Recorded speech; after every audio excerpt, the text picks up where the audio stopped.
Hello friends, welcome back to my channel child educare. আজকে আমি class 4-এর আমাদের পরিবেশটি পড়াবো। তো সেখান থেকে আমি প্রথম অধ্যায়টা শুরু করেছিলাম, অর্থাৎ পরিবেশের উপাদান ও জীবজগৎ। তো দেখো, আজকে আমি পেজ নাম্বার 7-এ আছে নানান ধরনের প্রাণী। এটাও হচ্ছে পরিবেশের উপাদান ও জীবজগৎ এই অধ্যায়েরই। তো সেই চ্যাপ্টারগুলো আমি তোমাদেরকে পড়াবো। তো সেখানে আছে মেরুদণ্ডী প্রাণী, অমেরুদণ্ডী প্রাণী ইত্যাদি। তো চলো শুরু করি। নানা ধরনের প্রাণী। দেখো, নিচের প্রাণীগুলিকে দেখো, তারপর খাতায় তাদের নাম লেখো। নিচে দেখো বিভিন্ন ধরনের প্রাণীর ছবি দেওয়া রয়েছে। তো সেই ছবিগুলো দেখে তোমাদেরকে খাতায় এই প্রাণীগুলোর নাম লিখতে বলছে। তাহলে আমরা এখানে কি কি প্রাণী দেখতে পাচ্ছি? দেখো, কচ্ছপ, এটা কি সবাই জানো প্রজাপতি কি, তাই তো? তারপরে দেখো গিরগিটি, মাছ, চিংড়ি মাছ, ময়ূর, তারপরে দেখো সাপ ব্যাঙকে ধরে আছে, বাঘ এবং কুমির। তো চলো বা নেক্সট পেজে কি আছে দেখি। আমাদের চারপাশে কত রকম প্রাণী রয়েছে বলো তো? কেউ উড়ে বেড়ায়, কেউ সাঁতার কাটে, কেউ চার পায়ে হাঁটে, কেউ দু পায়ে। বলছে কি যে আমাদের চারপাশে বিভিন্ন রকমের প্রাণী রয়েছে, তাদের মধ্যে কেউ দুই পায়ে হাঁটছে, কেউ চার পায়ে হাঁটছে, কেউ আবার উড়ে বেড়াচ্ছে, কেউ সাঁতার কাটছে কি, তাই তো? কারোর আবার অনেক পা আছে, কেউ আবার বুকে হেঁটে চলে। আমরা দেখেছি বুকে হেঁটে চলে, তোমরা নিশ্চয়ই জানো যে বুকে হেঁটে চলে কারা বলো? সাপ, টিকটিকি, এরা হচ্ছে সব কী করে বুকে হেঁটে চলে কি, তাই তো? তাই জন্য এদেরকে কি বলি আমরা? সরীসৃপ প্রাণী বলি। কেউ পাতায় থাকে, অর্থাৎ গাছের পাতাতে থাকে, কেউ থাকে জলে, কেউ আবার মাটির তলায় বেশ আনন্দে থাকে। সব প্রাণীরই বেঁচে থাকার অধিকার রয়েছে। একদমই তাই, সব প্রাণীরই কিন্তু নিজের নিজের বেঁচে থাকার অধিকার রয়েছে এই প্রকৃতিতে। এদের নানান রকমের রং রয়েছে, এরা প্রত্যেকেই নিজের জায়গায় সুন্দর। এদের নানান রকম রং, নিশ্চয়ই বাঘের যেমন রং সিংহের সেরকম না, তাই না? তারপরে দেখো টিকটিকির যেরকম রং সাপের কিন্তু সেরকম রং না। তাই জন্য বলছে যে এদের নানান রকম রং রয়েছে।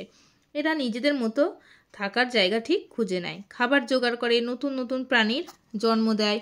আবার বেশ কিছু প্রাণী আছে যাদের খালি চোখে দেখাই যায় না। এইভাবেই পরিবেশে আমরা সবাই মিলে বেঁচে থাকি। দিদি, খালি চোখে দেখা যায় না এরকম প্রাণী আছে, তাহলে ওদের দেখব কি করে? তখন একজন জিজ্ঞাসা করছে তার ম্যাডামকে বা দিদিমণিকে, বলছে যে দিদি, এই প্রাণীগুলোকে তো আমরা সবাই দেখতে পাই, কিন্তু খালি চোখে দেখা যায় না এরকম কি কোনো প্রাণী আছে? যদিও থাকে তাহলে তাদেরকে আমরা কিভাবে দেখব?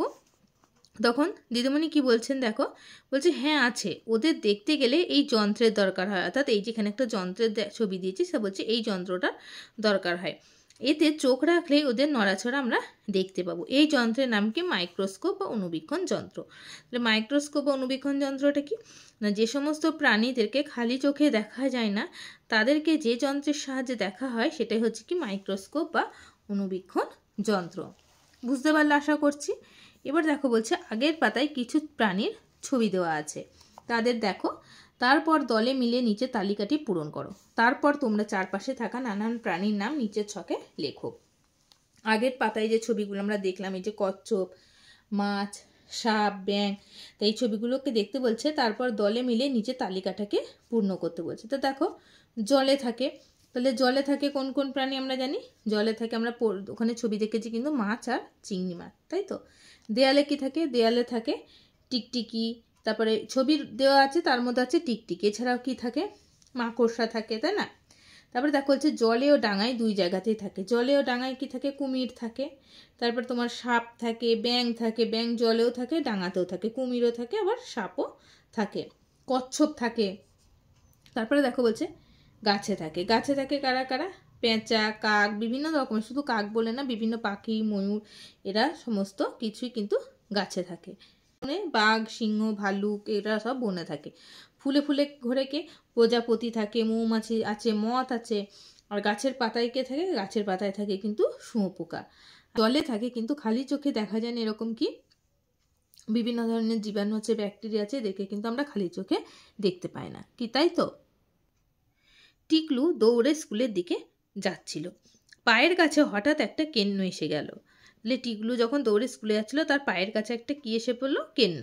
কোনো রকমে থামলো টিকলু, কিন্তু একটু ছোঁয়া লাগলো, অমনি কেন্নটা কি হলো? গোল হয়ে গুটিয়ে গেল, আর নড়েও না চড়েও না। তোমরা নিশ্চয়ই কেন্ন দেখেছো যে কি কেন্নকে একটু ছুলে কি হয়? কেন্নটা তখন গুটিয়ে যায়, নড়েও না, কিন্তু একদমই কিন্তু সে নড়ে না। তারপর অনেকক্ষণ পরে আস্তে আস্তে আস্তে আস্তে সে তখন আবার আগের অবস্থায় ফিরে যায় এবং চলতে শুরু করে।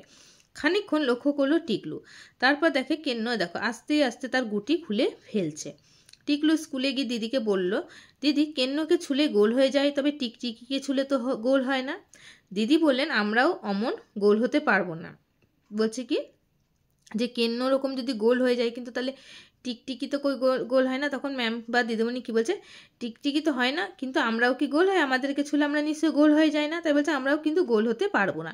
টিপাই বলল, আমাদের তো শিরদাঁড়া আছে, আমরা পারবো কি করে? তাহলে আমরা কেন গোল হতে পারবো না? যেহেতু আমাদের শিরদাঁড়া আছে। শিরদাঁড়া তোমরা কোনটা জানো তো? নিশ্চয়ই পেছনে আমাদের পিঠে যে একটা লম্বা হাড় থাকছে, ঘাড়ের ওখান থেকে একদম নিচ পর্যন্ত, সেটা হচ্ছে কি শিরদাঁড়া। বাবলু বলল, আরশোলা, পোকামাকড়, কেঁচো, কৃমি সবই কেন্নর মতোই প্রাণী, শিরদাঁড়া নেই। এদের কি কিন্তু শিরদাঁড়া নেই। দিদি বললেন, ঠিক বলেছ, তবে শিরদাঁড়া থাকলেও অনেক প্রাণী গুটিয়ে থাকতে পারে, যেমন কি সাপ। সাপের কি আছে? শিরদাঁড়া আছে, অথচ সে কিন্তু গুটিয়ে থাকতে পারে। টিকলু বলল, টিকটিকির মতো কারা আছে তাহলে? ডমরু বলল, মাছ, ব্যাং, সাপ, পাখি আর আমরা। আমাদের মেরুদণ্ড আছে, কিন্তু আমরা গুটিয়ে থাকতে পারি না। তোমাদের এলাকায় বিভিন্ন প্রাণী দেখো, তারপর নিচের খোপগুলি ভরে ফেলো। তাহলে বিভিন্ন রকমের প্রাণী দেখতে বলছে, তারপরে নিচে যে ছকটা রয়েছে সেটাকে পূরণ করতে বলছে। দেখো প্রাণীর নাম লিখবে, কোথায় থাকে, গায়ের রং কি, আঁশ আছে কিনা, পায়ের সংখ্যা কটা, ডানার সংখ্যা কটা, লেজ আছে কিনা, কী খায়, এগুলো তোমরা নিজেরা করবে। এরপরে দেখো কি বলছে, যে পাশাপাশি দুটি প্রাণীর ছবি দেওয়া রয়েছে, এদের একটা মিল আর একটা অমিল খুঁজে বের করো। কি বলছে এখানে দেখো, প্রজাপতি আর এখানে কি আছে, পাখি। তাহলে এই প্রজাপতি আর পাখির মধ্যে মিল আর অমিল একটা করে লিখতে বলেছে। প্রজাপতি আর পাখির মধ্যে মিল কি আছে, এরা দুজনেই উড়তে পারে। আর অমিলটা কি, প্রজাপতির দেখো এখানে সুর আছে, পাখির কিন্তু সুর নেই। আবার আর একটা হতে পারে, পাখির শিরদাঁড়া আছে, প্রজাপতির কিন্তু শিরদাঁড়া নেই। কেমন? এরপরে কি আছে দেখো, ব্যাং আর কচ্ছপ। তাহলে ব্যাঙের মধ্যে মিল, ব্যাং আর কচ্ছপের মধ্যে মিল কি আছে বলো? দুজনেই জলে থাকে, আবার দুজনেই কিন্তু ডাঙায় থাকে, তাই না? আর অমিলটা কি, কচ্ছপের নরম দেহটা শক্ত খোলকে ঢাকা থাকে, ব্যাঙের কিন্তু কোনো শক্ত খোলক নেই। এই একটা হচ্ছে অমিল। আর একটা কি হতে পারে, ব্যাং লাফিয়ে চলে, কচ্ছপ লাফিয়ে চলতে পারে না, কচ্ছপ ধীরে ধীরে চলে। নেক্সট এটা কি আছে দেখো, এখানে আছে কি, সাপ আর কেঁচো। তাহলে সাপ আর কেঁচোর মধ্যে মিল কোথায় বলো? দুটোই হচ্ছে কি সরীসৃপ প্রাণী, তাই না? আর অমিল কোনটা? কেঁচোর মেরুদণ্ড নেই, আর সাপের কিন্তু মেরুদণ্ড আছে। তারপরে দেখো মাছ আর চিংড়ি। তাহলে দুটোই কি থাকে? দুটোই হচ্ছে জলে থাকে। আর মাছের হচ্ছে আঁশ আছে, চিংড়ি মাছের কিন্তু আঁশ নেই, এর আছে কি একটা খোলস। তাহলে বোঝা গেল এগুলোর মিল আর অমিল সম্পর্কে আমরা জানলাম। তো চলো এবার এখান থেকে কি কি প্রশ্ন হয় আমরা সেটা দেখি। তো দেখো, নাম্বার 1, মেরুদণ্ডী প্রাণী কাকে বলে? যেসব প্রাণীর মেরুদণ্ড বা শিরদাঁড়া আছে তাদের মেরুদণ্ডী প্রাণী বলে, যেমন মানুষ, পাখি, মাছ, গরু, বাঘ প্রভৃতি। নেক্সট নাম্বার 2, অমেরুদণ্ডী প্রাণী কাকে বলে? যে সমস্ত প্রাণীর মেরুদণ্ড বা শিরদাঁড়া নেই তাদেরকে অমেরুদণ্ডী প্রাণী বলে, যেমন আরশোলা, কেঁচো, মশা, মাছি প্রভৃতি। নাম্বার 3, যে সমস্ত প্রাণীদের খালি চোখে দেখা যায় না তাদের কিসের সাহায্যে দেখা যায়? তাদের অণুবীক্ষণ যন্ত্র বা মাইক্রোস্কোপের সাহায্যে দেখা যায়। অনেকগুলি পা আছে এরকম একটি প্রাণীর নাম কি? বিছে। তারপরে দেখো, কচ্ছপের সঙ্গে কাঁকড়ার চেহারার মিল কি?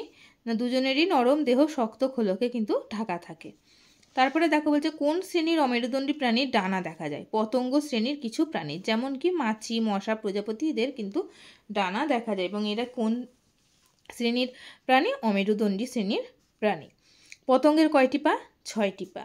কোন কোন মাছের শক্ত কাঁটা থাকে? মাগুর আর শিঙি মাছের। নাম্বার 9, আমরা কেন কেন্নর মতো গোল হতে পারি না? শিরদাঁড়া থাকার জন্য আমরা কেন্নর মতো গোল হতে পারি না। শিরদাঁড়া আছে এমন কোন প্রাণী গুটিয়ে থাকতে পারে? সাপ। তাহলে এই 10টা প্রশ্ন আমি তোমাদেরকে এখান থেকে লিখিয়ে দিলাম। তো ভিডিওটি শেষ করার আগে আবার বলে রাখি যে আমার পড়ানো যদি তোমাদের ভালো লেগে থাকে তাহলে অবশ্যই ভিডিওটিতে একটি লাইক, কমেন্ট এবং শেয়ার করে দেবে। আর যারা চ্যানেলটিকে সাবস্ক্রাইব করোনি তারা চ্যানেলটিকে সাবস্ক্রাইব করে পাশে থাকা বেল আইকনে প্রেস করবে, যাতে সবার আগে নোটিফিকেশান তোমাদের কাছে এসে পৌঁছয়। আর যারা চ্যানেলটিকে সাবস্ক্রাইব করে দিয়েছো তাদেরকে তো আমি অসংখ্য ধন্যবাদ জানাই, তারা আমার অলরেডি বন্ধু হয়ে গেছো। তো আজকের ক্লাসটা আমি এখানেই শেষ করছি। সবাই ভালো থেকো।